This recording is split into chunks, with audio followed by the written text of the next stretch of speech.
ഒരു സ്ഥലത്ത് ഒരു സമയത്ത് എത്തിച്ചേരുന്ന ജനക്കൂട്ടത്തെ എന്താണ് വിളിക്കുന്നത്? ഉത്തരം സഞ്ചയം. ഒരു സ്ഥലത്ത് ഒരു സമയത്ത് എത്തിച്ചേരുന്ന ജനക്കൂട്ടത്തെ എന്താണ് വിളിക്കുന്നത്? ഉത്തരം സഞ്ചയം. രണ്ടാമത്തെ ചോദ്യം, സംഘം അഥവാ ഗ്രൂപ്പ് എന്നാൽ എന്ത്? പരസ്പരം സാമൂഹ്യ ബന്ധത്തിൽ ഏർപ്പെടുന്ന ഒരു കൂട്ടം വ്യക്തികളെയാണ് സംഘം അഥവാ ഗ്രൂപ്പ് എന്ന് പറയുന്നത്. പരസ്പരം സാമൂഹ്യ ബന്ധത്തിൽ ഏർപ്പെടുന്ന ഒരു കൂട്ടം വ്യക്തികളെയാണ് സംഘം അഥവാ ഗ്രൂപ്പ് എന്ന് പറയുന്നത്. മൂന്നാമത്തെ ചോദ്യം, ഒരേ പ്രായക്കാരുടെ അഥവാ ഒരു സമയത്തുള്ളവരുടെ സംഘത്തെ എന്തു പറയുന്നു? സമസംഘം. ഒരേ പ്രായക്കാരുടെ അല്ലെങ്കിൽ ഒരു സമയത്തുള്ളവരുടെ സംഘത്തെ എന്തു പറയുന്നു? സമസംഘം. 4. സമൂഹത്തിൽ ബഹുത്വം സൃഷ്ടിക്കുന്ന ഘടകമേതാണ്? അസമത്വം. സമൂഹത്തിൽ ബഹുത്വം സൃഷ്ടിക്കുന്ന ഘടകമേതാണ്? അസമത്വം. 5. ചോദ്യം, സമൂഹത്തിൽ ബഹുത്വം സൃഷ്ടിക്കുന്ന ഘടകമാണ് അസമത്വം എന്ന് പറഞ്ഞതാരാണ്?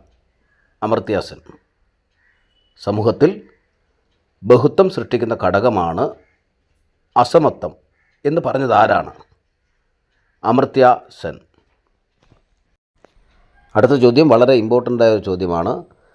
സമൂഹശാസ്ത്ര സങ്കല്പത്തിലൂടെ ഒരു വസ്തുത മനസ്സിലാക്കുന്നതിന് എന്താണ് അനിവാര്യമായത്? സമൂഹശാസ്ത്ര സങ്കല്പത്തിലൂടെ ഒരു വസ്തുത മനസ്സിലാക്കുന്നതിന് എന്താണ് അനിവാര്യമായത്? ഉത്തരം വസ്തുനിഷ്ഠത. വളരെ ഇമ്പോർട്ടൻ്റ് ആയ ഒരു ചോദ്യമാണത്. സമൂഹശാസ്ത്ര സങ്കല്പത്തിലൂടെ ഒരു വസ്തുത മനസ്സിലാക്കുന്നതിന് എന്താണ് അനിവാര്യമായത്? വസ്തുനിഷ്ഠത. അടുത്ത ചോദ്യം, ജ്ഞാനോദയവുമായി ബന്ധപ്പെട്ട ചിന്തകന്മാരുടെ പേരെഴുതുക. ജ്ഞാനോദയവുമായി ബന്ധപ്പെട്ട ചിന്തകന്മാരുടെ പേര് എഴുതുക.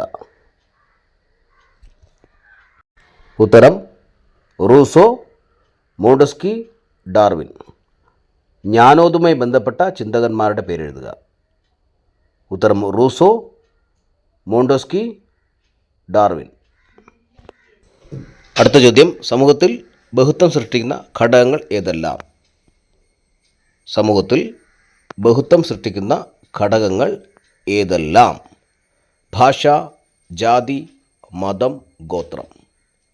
സമൂഹത്തിൽ ബഹുത്വം സൃഷ്ടിക്കുന്ന ഘടകങ്ങൾ ഭാഷ, ജാതി, മതം, ഗോത്രം.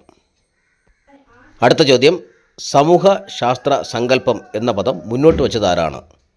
സി. Wright Mills. സമൂഹശാസ്ത്ര സങ്കല്പം എന്ന പദം മുന്നോട്ട് വച്ചതാരാണ്? സി. Wright mills.